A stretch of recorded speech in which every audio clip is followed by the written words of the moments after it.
أعوذ بالله من الشيطان الرجيم.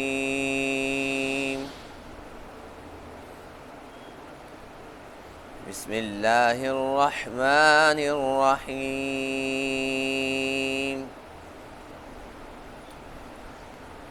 فإذا انسلخ الأشهر الحرم فاقتلوا المشركين حيث وجدتموهم وخذوهم واحصروهم واقعدوا لهم كل مرصد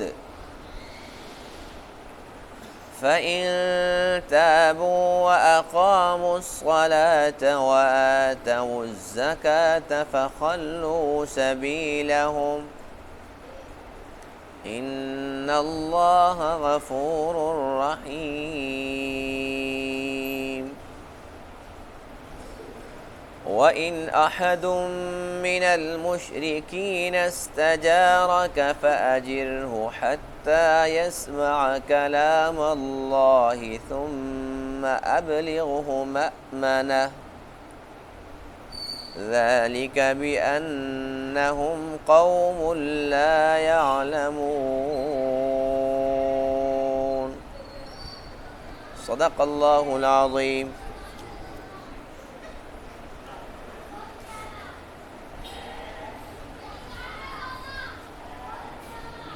آج کے درس میں ان آیت کریمہ میں مشرکین کے ساتھ قتال کا ذکر ہے. جیسا کہ گزشتہ درس میں اللہ اور اللہ کے حبیب کی طرف سے جو برات کا اعلان تھا اس کا تذکرہ ہوا تھا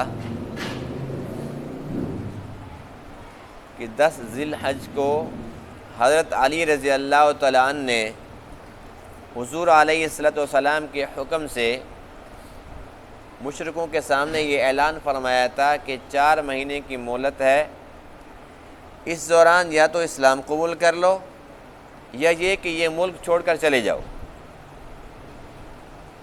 اور جن مشرکین کے ساتھ اس کے علاوہ کچھ مدت کے لیے معاہدہ تھا اور وہ لوگ معاہدے کی پاسداری کرنے والے تھے، ان کے لیے حکم یہ تھا فَأَتِمُّوا إِلَيْهِمْ عَهْدَهُمْ إِلَى مُدَّتِهِمْ کہ جو مدت مقرر ہے اس تک اس عہد کو پورا کرو. آج کے درس میں آیت کریمہ کے اندر انہی مہینوں کا جو ان کو 4 مہینوں کا نوٹس ملا تھا اس کا ذکر ہے. اللہ فرماتے ہیں کہ جب وہ 4 مہینے گزر جائیں تو اس کے بعد پھر کیا کرنا ہے. اگر تو وہ لوگ راہ راست پہ آ جاتے ہیں تو اچھی بات ہے، اگر اسلام قبول نہیں کرتے تو اللہ فرماتے ہیں کہ پھر ان کو تم نے پکڑنا ہے، جہاں بھی ملے ان کو پکڑ لو، ان کا محاصرہ کرو، یہاں تک کہ کہیں پر وہ گھات لگانے کی جگہ ہے تو وہاں پر چھپ کر بیٹھ جاؤ، کسی ایک کو بھی چھوڑنا نہیں، ان کا گھیرا تنگ کرنا ہے اور جہاں بھی ملے ان کو قتل کر دو. ایک صورت یہ ہے کہ اگر یہ لوگ اپنے شرک سے کفر سے توبہ کر لیتے ہیں، اسلام قبول کر لیتے ہیں تو اللہ فرماتے ہیں کہ پھر یہ نماز پڑھیں، زکوٰۃ ادا کریں تو پھر ان کا راستہ چھوڑ دو. ظاہر ہے کہ کوئی بندہ اگر کہتا ہے جی میں تو مسلمان ہو گیا ہوں، اب اسلام نظر تو نہیں آتا، اس نے جو کلمہ پڑھا ہے وہ کلمہ تو نظر نہیں آتا. ہاں اگر وہ کہتا ہے جی میں مسلمان ہو گیا پھر نماز بھی پڑھتا ہے تو پھر نظر آ رہی ہے بات کہ واقعی یہ مسلمان ہو گیا، تبھی تو نمازیں پڑھ رہا ہے.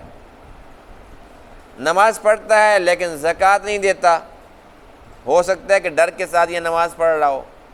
جب یہ بندہ زکوٰۃ بھی دیتا ہے، اپنا مال بھی خرچ کرنے پر آمادہ ہو گیا تو اس کا مطلب یہ ہے کہ واقعتاً یہ مسلمان ہو گیا. تو اللہ فرماتے ہیں کہ پھر آپ ان کو قتل نہیں کرنا، اللہ تعالیٰ ان کو معاف کرنے کے لیے تیار ہے، اس لیے تم ان کو چھوڑ دو. دوسری صورت یہ ہے مشرکین کے بچنے کی. پہلی صورت کیا تھی کہ وہ توبہ طائب ہو جائیں اور نماز پڑھیں، زکوٰۃ ادا کریں، تب یہ قتل سے بچ سکتے ہیں. دوسری صورت یہ ہے کہ مشرکین میں سے کوئی آتا ہے کسی مسلمان کے پاس اور وہ پناہ طلب کرتا ہے. اللہ کا حکم یہ ہے کہ اس کو پناہ دے دو، بغیر پناہ کے تو نہیں چھوڑنا۔ اگر خود وہ پناہ طلب کرتا ہے تو اللہ فرماتے ہیں کہ پناہ دے دو۔ وجہ کیا ہے؟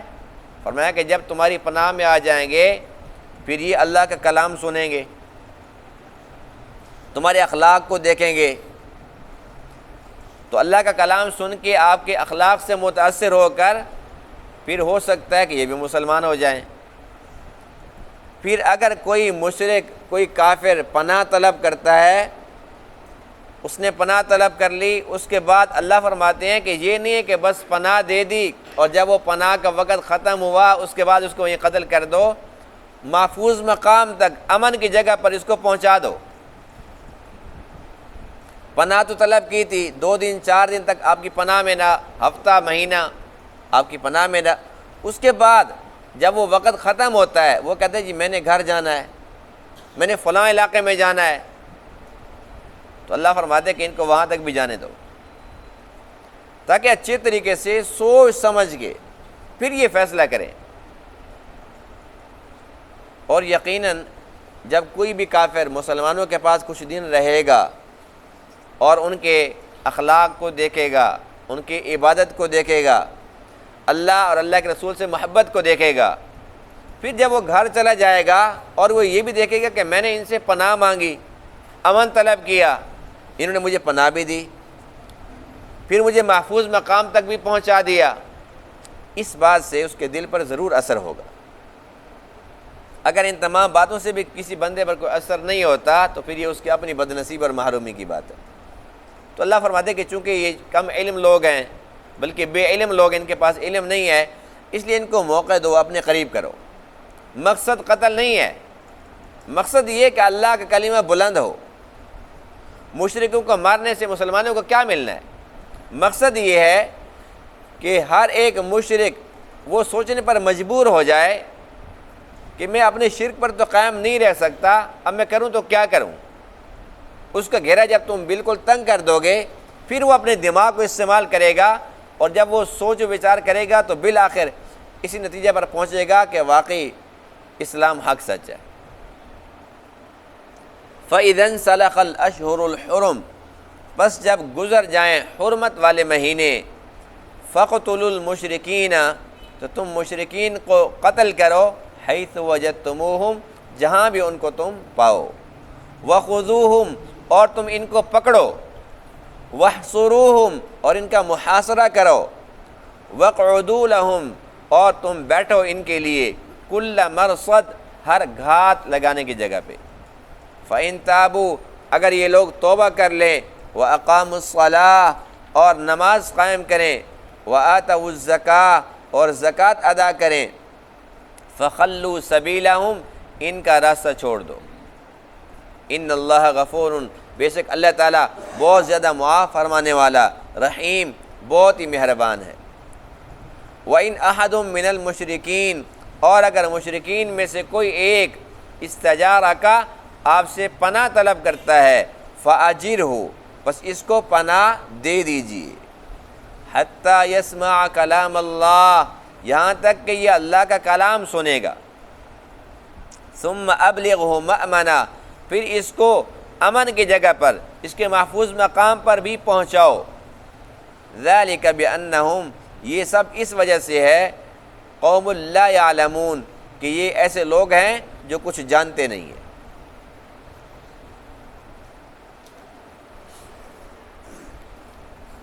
اس آیت کریمہ کے اندر اللہ کا حکم یہ ہے، فَإِذَا انْسَلَخَ الْأَشْهُرُ الْحُرُمُ، جب حرمت والے مہینے گزر جائیں۔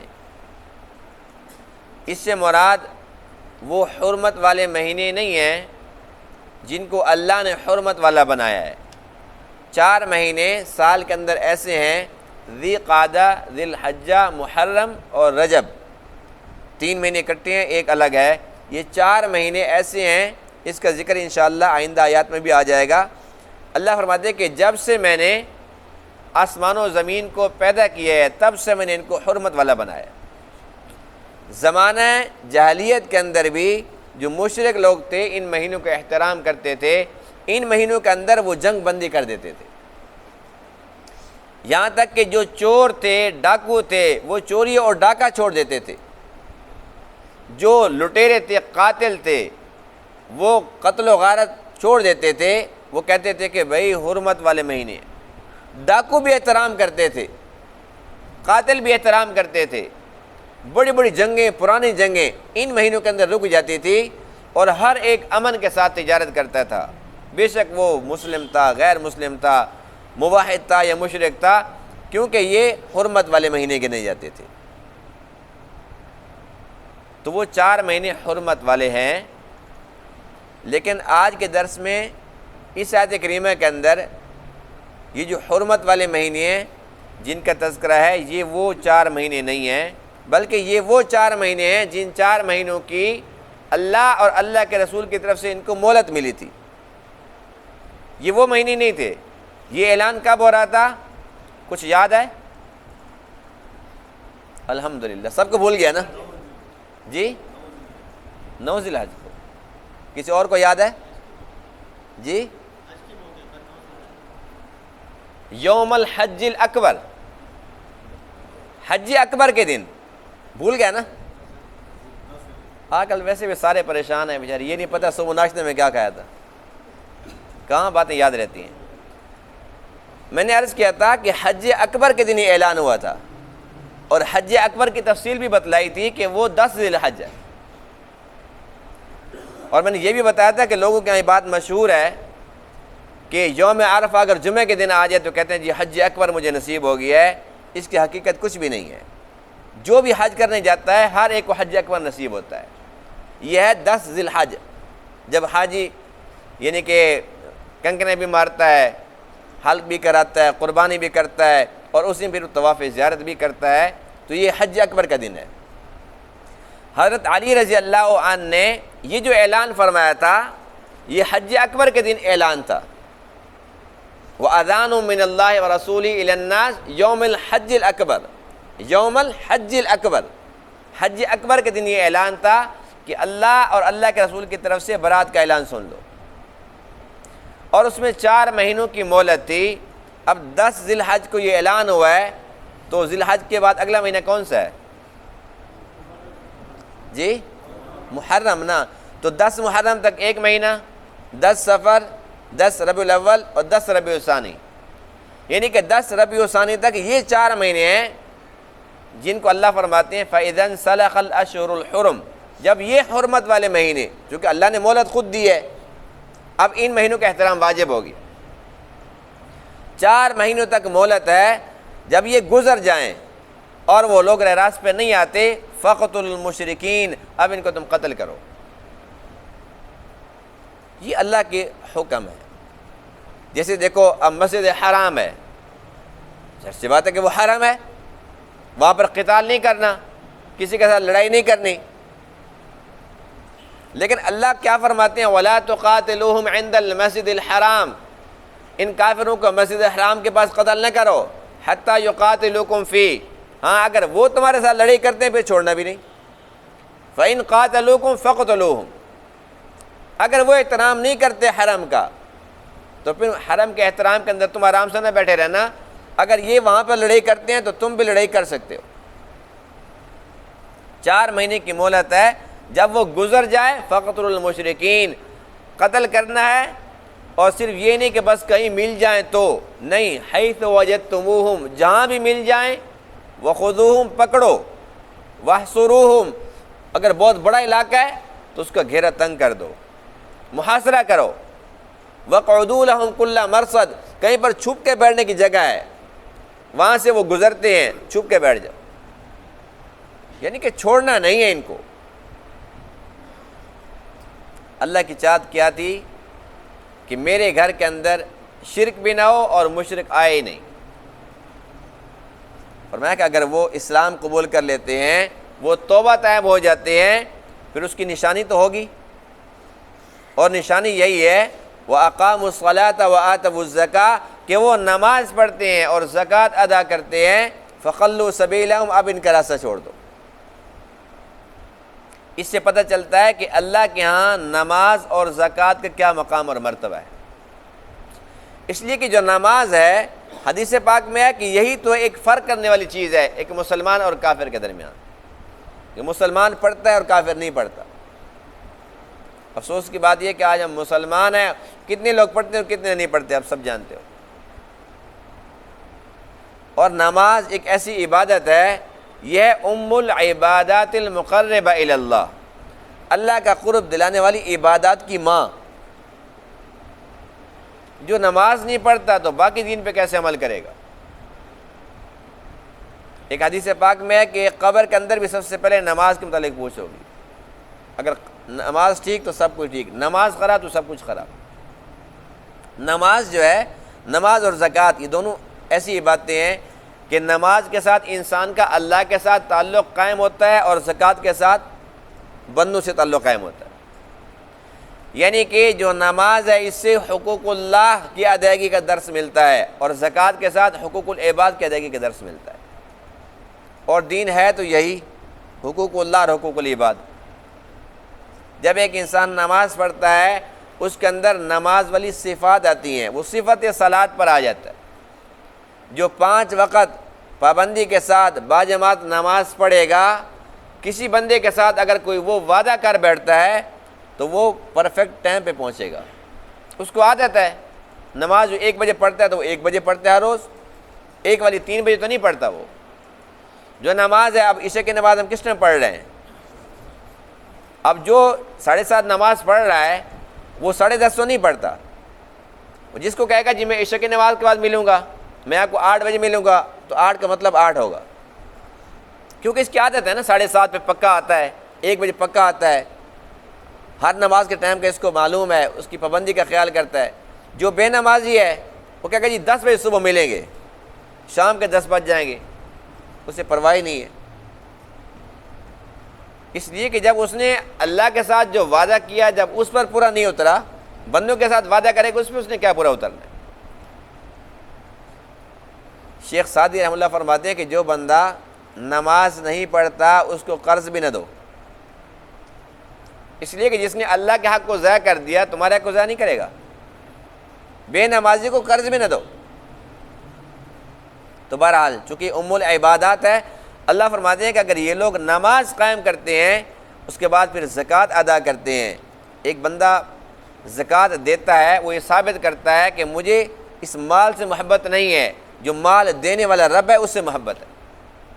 اس نے دیا اور میں اس کے حکم کا غلام اور پابند ہوں، جیسے اس کا حکم ہوگا اس کے مطابق میں اس کو خرچ کروں گا۔ اور زکوٰۃ ادا کرنے والا بندہ بخیل نہیں ہوتا، وہ سخی ہوتا ہے۔ اللہ اس کے مال کو کم نہیں کرتا، بڑھاتا ہے، پاک کرتا ہے، اس میں خیر و برکت ڈال دیتا ہے۔ فرمایا کہ اگر یہ لوگ نماز قائم کریں، زکوٰۃ ادا کریں، ان کا راستہ چھوڑ دو، ان اللہ غفور الرحیم، اللہ تعالیٰ معاف کرنے والا ہے، رحم کرنے والا ہے، اللہ ان پہ رحم کر دے گا۔ دوسری صورت یہ ہے وَإِنْ أَحَدٌ مِّنَ الْمُشْرِكِينَ اسْتَجَارَكَ فَأَجِرْهُ، اگر کوئی شخص جو مشرک ہے وہ آپ سے پناہ طلب کرتا ہے تو اس کو پناہ دے دو، حتیٰ یسمع کلام اللہ، ہو سکتا ہے کہ وہ اللہ کا کلام سنے اور اس سے متاثر ہو جائے، اسلام قبول کر لے۔ تو یہ پناہ دینا، اس کے اندر تمہارے لیے بھی نفع ہو جائے گا، صدقہ جاری میں تمہارا حصہ ہو جائے گا اور اس کی بھی آخرت بن جائے گی۔ جس طریقے سے کوئی شخص جو مشرک ہے، کافر ہے، وہ پناہ مانگتا ہے، اللہ نے یہ حکم دیا کہ پناہ بھی دو اور وجہ بھی بتائی۔ ہو سکتا ہے کہ اللہ کا کلام سن لے، اللہ کے نبی کے کو بات سنے، دل کو لگ جائے، مسلمانوں کے اخلاق سے متاثر ہو جائے۔ اب یہ جس نے پناہ طلب کی ہے یہ کہتا ہے جی اب میں نے گھر جانا ہے، اب میں نے فلاں علاقے میں جانا ہے، مجھے کوئی قتل نہ کر دے۔ فرمایا ثم ابلغوا مأمنہ، اس کو محفوظ مقام تک پہنچا بھی دو، اس لیے کہ ہو سکتا ہے کہ یہ آپ کے سامنے پناہ طلب کرے پھر ڈر جائے، ڈر سے اسلام قبول کر لے۔ لیکن جب اس نے کہا میں نے فلاں جگہ جانا ہے اور آپ نے وہاں پر پہنچا دیا، اب تو اس کے اوپر کوئی دباؤ نہیں ہے، کوئی ڈر خوف نہیں ہے، اب یہ سوچے گا سمجھے گا، اب جو اسلام قبول کرے گا تو وہ دل سے کرے گا۔ اور آج بھی اور زمانہ جاہلیت کے اندر بھی اور ہر دور کے اندر جو یہ قاصد لوگ ہوتے ہیں نا، پیغام پہنچانے والے، ان کے لیے پناہ ہوتی ہے، وہ پناہ طلب نہ بھی کریں ان کے لیے پناہ ہوتی ہے۔ اور جب ان کو پناہ ملتی ہے، قانون ہے، آج بھی کسی بھی ملک کے سفیر کو کوئی قتل نہیں کر سکتا۔ بے شک انڈیا کے ساتھ دیکھو پاکستان کی جنگ بھی ہوتی ہے، لڑائی بھی ہے، نفرتیں بھی ہیں، لیکن ان کا جو سفیر یہاں پر ہوتا ہے اس کا احترام ہوتا ہے۔ اسی طریقے سے ہمارے ملک کا سفیر وہاں پہ ہوتا ہے، اس کا احترام ہوتا ہے۔ ہر ایک ملک کا سفیر جہاں بھی ہوتا ہے اس کا احترام ہوتا ہے، اسے کوئی قتل نہیں کر سکتا، یہ قانون ہے۔ اور اس کے اندر بھی بے شمار فوائد ہوتے ہیں۔ حضور علیہ الصلوۃ والسلام جب حدیبیہ کے مقام پر تھے اور آپ 1400 صحابہ کرام کے ساتھ تشریف لا رہے تھے عمرہ کے غرض سے، مکہ والوں کو پتہ چلا، مشرکین آگے بڑھے، نہیں جی ہم اجازت نہیں دیتے، بالکل بھی آپ کے لیے داخلہ ممنوع ہے، تو وہاں پر صلح حدیبیہ ہوئی۔ اس دوران جو ہے جو قاصد لوگ تھے، یہ تین قسم کے قاصد، تین بندے تھے جو بطور قاصد وہاں پر گئے۔ جب یہ وہاں پر گئے تو ظاہر سی بات ہے کہ اللہ کے نبی حکم دیتے ہیں کہ چلو جو آئے ان کا تو کام تمام کرو۔ یہ جو صحابہ کرام کے جذبات تھے وہ ان کا کام تمام کر سکتے تھے، لیکن نہیں کیا۔ اس وقت ایک قسم کی پناہ میں آ گئے تھے یہ لوگ۔ اب اس کا رزلٹ کیا نکلا؟ جب یہ لوگ واپس مکہ آئے، انہوں نے آ کے جو تبصرے کیے، ان تبصروں سے اسلام پھیلا۔ کہنے لگے اللہ کی قسم ہم نے قیصر و کسریٰ کے دربار بھی دیکھے، بڑے بڑے بادشاہوں کو دیکھا ہے، لیکن ہم نے جو اب اپنی آنکھوں سے حدیبیہ کے مقام پر دیکھا یہ اس سے بالکل مختلف ہے۔ وہ بادشاہ ہیں، ان کی عزت ہے، سب کچھ ٹھیک ہے، لیکن جو احترام یہاں پر ہے، یہاں تک کہ ان کا نبی جب وضو کرتا ہے تو صحابہ پانی کو نیچے سے اٹھا لیتے ہیں، اس پانی کو نیچے نہیں گرنے دیتے، تھوک نیچے نہیں گرنے دیتے، اتنا احترام کرتے ہیں۔ کہنے لگے کہ بھئی ہم نے جو عزت محمد صلی اللہ علیہ وسلم کی دیکھی ہے وہ کسی کی نہیں دیکھی۔ اب یہ تین جو چونکہ سفیر گئے تھے، قاصد گئے تھے، یہ جو کچھ دیکھ کے آئے، اب چونکہ اپنے گھر جب واپس پہنچتے ہیں یہ تبصرے کرتے ہیں، اس سے جو وہ کافر تھے، مشرک تھے، ان کے دلوں پہ بڑا روب ہوا۔ اچھا اتنا احترام، جو اتنا احترام کرتے ہیں بھئی وہ ان پہ آنچ آنے دیں گے؟ بھئی وہ سچا نبی ہے پھر؟ تو اس طریقے سے بعد میں پھر بہت زیادہ اسلام کو فائدہ ہوا، یہاں تک کہ مسلمہ کذاب جس نے نبوت کا جھوٹا دعویٰ کیا تھا، کتنا بڑا کافر تھا، کتنا بڑا کافر ہے، اور اللہ کے نبی کے دور میں موجود تھا۔ یہ خبیث الفطرہ انسان اللہ کے نبی کے پاس آیا، ملا خود، اور کہنے لگا کہ میں مسلمان ہوتا ہوں، شرط یہ ہے کہ اپنے بعد نبوت میرے نام لکھ کے جانا۔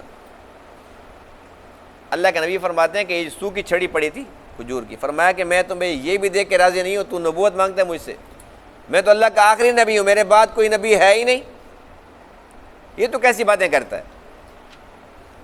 تو ایک مرتبہ اسی مسلمہ کذاب کا قاصد اللہ کے نبی کی خدمت میں حاضر ہوا،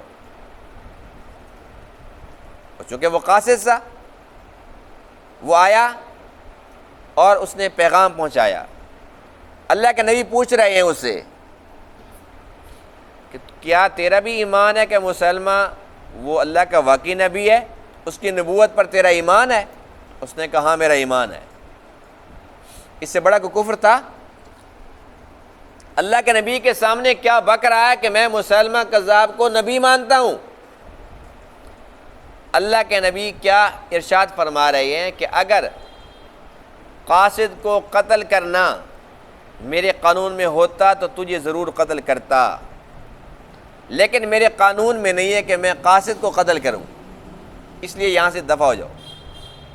اسے قتل نہیں کیا گیا۔ پھر بعد میں کچھ عرصہ کے بعد اپنے علاقے میں تھا، وہاں پر صحابہ نے اس کو پکڑا اور یہ بھی فرمایا کہ اب تو قاصد نہیں ہے، اسے قتل کر دیا گیا۔ لیکن اللہ کے نبی قتل کر سکتے تھے لیکن نہیں کیا۔ کیا فرمایا کہ قاصد کو قتل کرنا جائز نہیں ہے۔ تو اللہ تعالیٰ کے ہر ایک حکم کے اندر خیر ہوتی ہے۔ اللہ کی چاہت یہ نہیں ہے کہ بس اس کی مخلوق میں سے بس سب کو قتل کرتے چلے جاؤ، قتل کرتے چلے جاؤ۔ چاہت یہ ہے کہ صرف اور صرف توحید کے ڈنکے بجیں۔ قتل کرنا مقصد نہیں ہے، لیکن اس مشن کے لیے کہ ہر طرف توحید کے پرچم لہرائیں، توحید کے ڈنکے بجیں، اس کے لیے ضروری ہے کہ جو اس کام میں رکاوٹ ہیں ان کے اوپر روب ڈالو، قتل کرنے کی ضرورت پیش آ جائے تو قتل بھی کرو، اگر پناہ دینے کی ضرورت ہے تو پناہ بھی دو، یعنی کہ جو حکمت عملی جس سے اسلام کو فائدہ ہو سکتا ہو وہ ضرور اپناؤ۔ ذالک بانہم قوم لا یعلمون، اللہ فرماتے ہیں کہ یہ کافر، یہ مشرک لوگ جانتے نہیں ہیں، اس میں کوئی شک والی بات نہیں ہے۔ اگر وہ جانتے ہوتے تو اللہ کے نبی سامنے تھے، اللہ کے نبی کو دیکھا، دیکھ کر پھر بھی نہیں دیکھا۔ اللہ فرماتے ہیں نا فَإِنَّهَا لَا تَعْمَى الْأَبْصَارُ، ان کی آنکھیں اندھی نہیں ہیں، وَلَكِنْ تَعْمَى الْقُلُوبُ الَّتِي فِي الصُّدُورِ، جو ان کے سینوں میں دل ہیں وہ اندھے ہیں، یعنی کہ دیکھ کر بھی نہیں دیکھا، اندھے رہ گئے۔ اس لیے اللہ کا بہت ہی زیادہ احسان ہے ہمارے اوپر، الحمدللہ اس ذات نے مسلمان پیدا کیے اور اپنا کلام عطا فرمایا۔ آج ہم پڑھتے ہیں تو بات سمجھ آتی ہے، ایمان تازہ ہوتا ہے کہ نہیں ہوتا؟ اس لیے کہ الحمدللہ قرآن کا ایک نور ہے، علم کا ایک نور ہے۔ بہت ساری باتیں ایسی ہیں جو جہالت کی باتیں ہمارے اندر ہوتی ہیں، جب قرآن پڑھتے ہیں تو پھر اس کا خاتمہ ہوتا ہے، جہالت کا خاتمہ ہوتا ہے، پھر نور آ جاتا ہے۔ بے شمار باتیں ایسی ہیں، اس لیے ہم اللہ کے شکر ادا کرتے ہیں، اللہ تعالیٰ سے دعا کرتے ہیں کہ یا اللہ ہمیں قرآن کی سمجھ بوجھ عطا فرما، اس عمل کی توفیق عطا فرما۔ اللہ تعالیٰ ان تمام باتوں کو سمجھنے عمل کرنے کی توفیق عطا فرمائے۔ وآخر دعوانا الحمدللہ رب العالمین۔